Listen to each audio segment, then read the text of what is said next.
members of the university and friends.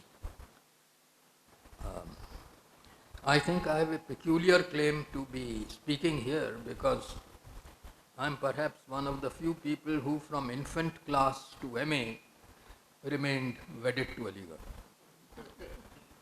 And I really learnt about the spirit in Aligarh when I was playing in the infant class and the madam, our headmistress, came and said, "Oh, this is Professor Habib's son. Give him first position. He's a professor." And the teacher, class teacher, was very shocked. He said, "But madam, the Vice Chancellor's son is also in the class." I said, "Well, give him first and give this child second." So this is the spirit of Aligarh. It's egalitarianism. It's love of education. I learnt it there. So, when I was there in Minto Circle and then AMU throughout, I love Aligarh, but I'm not a necessarily admirer of it. And this is a very big difference. At this moment, I think what is important for Aligarhians, is how Aligarh was treated in 1947.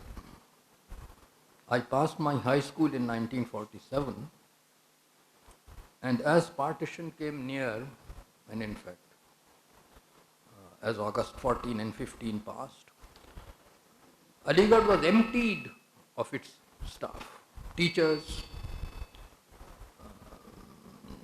even employees, ordinary non-teaching employees. They were going off to Pakistan.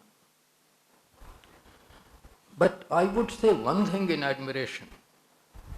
I never missed, there was never a case where a teacher was near there to take our class. Full attendance was insisted on throughout 1947-48, when actually in my own first class, if I remember aright, 3 teachers left for Pakistan who were taking my class. But the next day, someone was there to take us. No concession on attendance. No Vice Chancellor, but just habit. If one studies those 3 years, this is amazing. Despite the fact that the university was under such pressure, teaching went on. And I think this is a very great achievement. I think similar things must have happened at Jamia, but I can only speak about my own first year, second year, third year, fourth year. They were all years in which Aligarh was denuded of its teaching staff. They went to Pakistan, and then the refugees came, Sharnarthis, who practically formed 1/3 of the body, and not a single incident occurred. They were all accommodated in hostels together. So, that particular time one must remember, because now at the drop of a hat, classes are abandoned. You go to arts faculty, no class is taking place. This is not only Aligarh University, but many universities. But this didn't happen in 1947. We didn't miss a single class. Some teacher was there. He would again next month go over to Pakistan, but there was another. I had perhaps in intermediate history, at that time one could take 3 subjects as now, and in history there were 3 successive teachers in the same year. But classes happened. There was no class that was abandoned.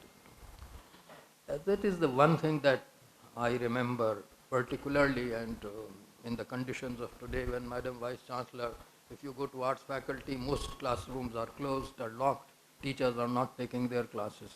This didn't happen in 1947, 48, 49. Secondly, I think credit must go to the government of the time. They never even suggested distantly that Aligarh had a Muslim League phase. They never suggested distantly that we had insulted Maulana Abul Kalam Azad. He came here. He gave assurances. the governor of Kerala is totally wrong in the version of the speech that he has given. That was invented in order to spoil his reputation. I was present in that meeting. So, all credit must go to Nehru, Sardar Patel and Azad. Aligarh University was protected in 47 by the Kumayu regiment, sent by Patel as Home Minister.